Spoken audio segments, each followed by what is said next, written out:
Hi, my name is Herman Newsom. I want to talk to you about what I see in young people. I've seen this all of my life. I was one of those whereby growing up in the city of Compton, in my experience, I had a great business skill set early. I was unaware of it, but it did come to me later on.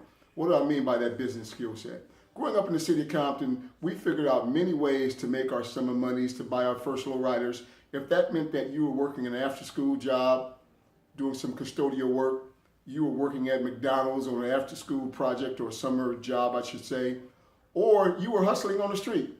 Either one of those three taught you how to be in business early. The latter has probably more business real-life experience than the two previous. And what do I mean by that? Well, when you are hustling on the street, you're trying to find a product that you can sell, trying to market a product. You then need to go out and find your supplier where you're going to buy low and sell high so you can make a profit. Now, as you begin to expand, you might need to start hiring people, which means that you're doing human resources work. Then you might find out that as these people are bringing back their sales, you need to give them their commissions, which means now you have the business management side of it. You've given them product, it has a certain value. When they bring their product back, that person gets their commission, whether that's 6%, 10%, or whatever the agreed upon amount is.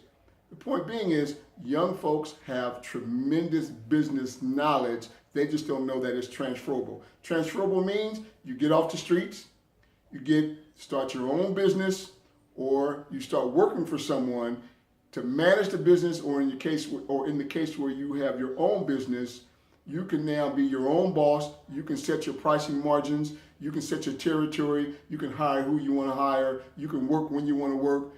But don't fall into the traps of young people's lives today, whereby they only believe in that they're living to 25 years old, or they're going to end up in jail, prison, or wherever. Avoid those things. Life is great. We live a long time. Life goes fast, but we still live a long time. So let's get off to a rock and roll start.